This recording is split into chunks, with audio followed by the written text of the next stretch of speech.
میرے والد صاحب رحمۃ اللہ علیہ کے ایک استاد تھے مولانا عبدالعزیز صاحب، استاد عبدالعزیز صاحب.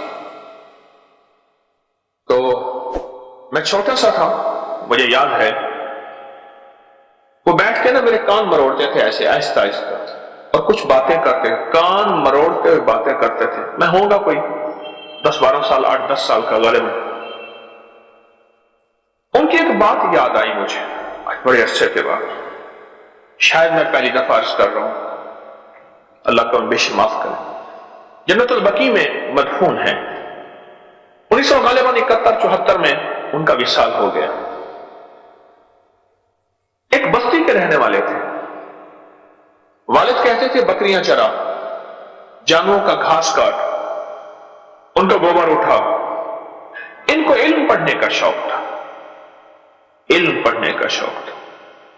وہاں ایک صاحب علم تھے، ان کے پاس یہ جاتے اور جا کے ان سے علم پڑھتے، سبق لے آتے، پھر سارا دن بکریاں بھی چراتے، سبق بھی یاد کرتے.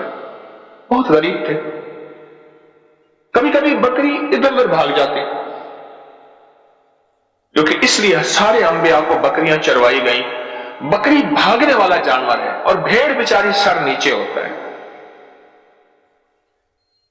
تو پھر والد مارتے بھی تھے، سزا بھی دیتے تھے، ڈانٹتے بھی تھے. یہ باتیں میں نے ان سے خود سنی، ان سے سنی.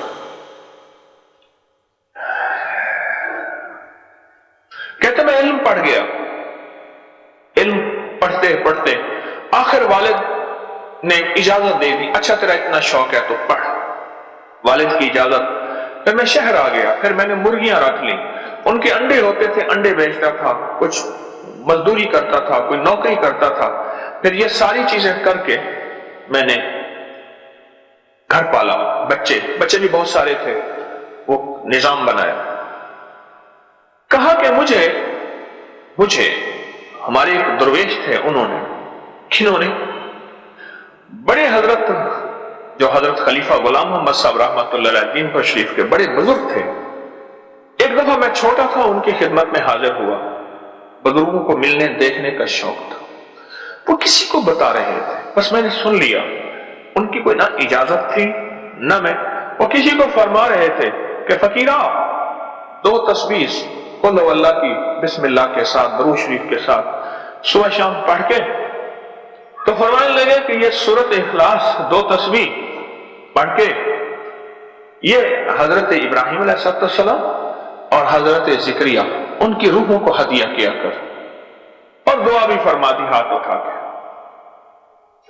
کہا کہ میں نے یہ بات سن لی، ان درویشوں سے یہ سن لی کہ بس بڑے ہیں، بڑوں کی زیارت کے لیے گیا تھا، بڑے حضرت کی زیارت کے لیے، تو بس سن لیا.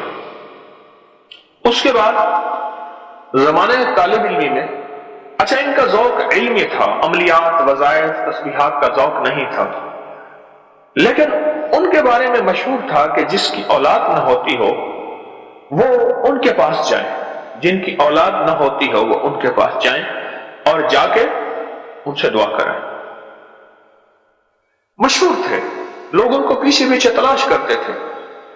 پھر ان کی ملازمت سکول میں ہو گئی. میرے والد صاحب رحمۃ اللہ علیہ ان کے شاگرد تھے، تو سکول میں بھی لوگ ان کو نہیں چھوڑتے تھے. فرماتے تھے میں جس کی تنخواہ لیتا ہوں تنخواہ کے دوران ملاقات نہیں کروں گا، کھڑے رہو، چھٹی ہوگی پھر میں آپ کے لیے دعا کر دوں گا. دعا فرما کے کہتے تھے کہ اگر میری دعاؤں کو پانی دینا ہے اور میری دعائیں اگر قبول کرانی ہیں تو دیکھو میں جو عمل بتاؤں گا اس کو نہیں چھوڑنا، اور اگر میری دعاؤں کو تم نے پانی نہ دیا اور میری دعاؤں کو قبول نہ کروایا پھر جو عمل میں بتا رہا ہوں اس کو چھوڑ دینا. یعنی اگر قبولیت کا راز چاہتے ہیں، اولاد چاہتے ہیں، بیٹے چاہتے ہیں، نعمتیں چاہتے ہیں تو یہ عمل کر لیں، یہ عمل کر لیں.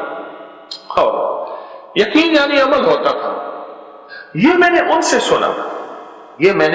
سنا کہ یہ وہ بتاتے تھے، دعا فرماتے تھے.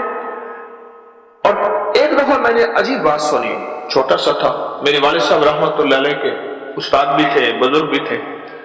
فرمانے لگے میں نے خود سنا. مان لگے کہ بھائی دعا تو میں کرتا ہوں ان کی تسلی کے لیے،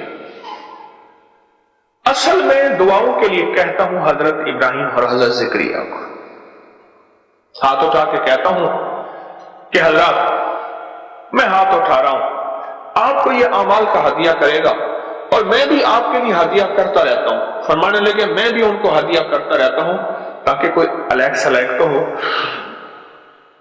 الیک سلیک دعا سلام ہدیہ کے ساتھ بندہ جائے، منہ کھاوے اکشر باوے، کوئی الیک سلیک تو ہو۔ ہم ہدیہ ہی نہیں کرتے بڑوں کو اعمال کا۔ اچھا ہم سمجھتے ہیں کہ پیر صاحب کے پاس جاؤ، مٹھائی کا ڈبہ لے جاؤ، سوٹ لے جاؤ، کوئی مرغی لے جاؤ، کوئی چیز لے جاؤ۔ ہم یہ سمجھتے ہیں شاید پیر صحیح آسن تے میٹھے چاول کھا سیں، پیر صحیح کا کام ہی میٹھے چاول کھانا ہے۔ نہیں بھائی، یعنی پیر کے پاس آئے ہیں تو خالی ہاتھ نہیں آنا۔ دنیا میں رواج ہے مال کے ہدیے کا، میں اس کا انکار نہیں کرتا، لیکن اعمال کا ہدیہ بہت بڑی بات ہے۔ اچھا مال ختم ہونے والی مٹنے والی چیز ہے، اعمال کبھی نہ ختم ہونے والی چیز ہے۔ فرمانے لگے دعا تو میں کہتا ہوں تسلی کے لیے کرتا ہوں، اور ان حضرات سے کہتا ہوں، کن سے؟ حضرت ابراہیم اور حضرت زکریا، ان سے عرض کرتا ہوں کہ حضرت میں دعا کر رہا ہوں، آپ بھی دعا فرمائیں۔ جیسے اللہ پاک نے آپ کو بیٹوں والی نعمتوں سے نوازا ہے، ایسے مجھے بھی اللہ بیٹوں والی نعمتوں سے ان کو بھی نواز دے، دعا کر دیتا ہوں۔ اور پھر آگے کیا فرمایا؟ فرمایا سائل آیا تھا میرے پاس، سائل آیا تھا میرے پاس، میرے پاس تو ہے کچھ نہیں، میں نے سخیوں کے در کے حوالے اور سخیوں کے حوالے کر دیا۔ ابراہیم سے بڑا سخی کون؟ ایسے سخی تو تھے جو بغیر مہمان کے کھانا نہیں کھاتے تھے۔ جس دن مہمان نہیں ہوتا تھا اس دن گلیوں میں پھر پھر کے مہمان ڈھونڈتے تھے۔ مولا میں کتنی بڑی میرے والد صاحب رحمۃ اللہ کے استاد کی بات ہے، وہ میرے بھی بزرگ ہیں، کہ میں سخیوں کے حوالے کر دیتا ہوں۔ میرا در تو خالی ہے، سخی سخی ہے، شہنشاہ ہے، اور ان کے حوالے کر کے دعا کر دیتا ہوں۔ اور یہ جو میں نے اولاد کا عمل بتایا، وظیفہ بتایا ہے، سب کو اجازت ہے، اس کو میں نے بے شمار اپنے میرے پروگرام ہوتے ہیں ٹیلی فون کے، یہ جو پروگرام ہوتے ہیں سوشل میڈیا ٹی وی کے، اس میں بتاتا ہوں، بے شمار لوگوں نے مجھے رزلٹ نتائج دیے۔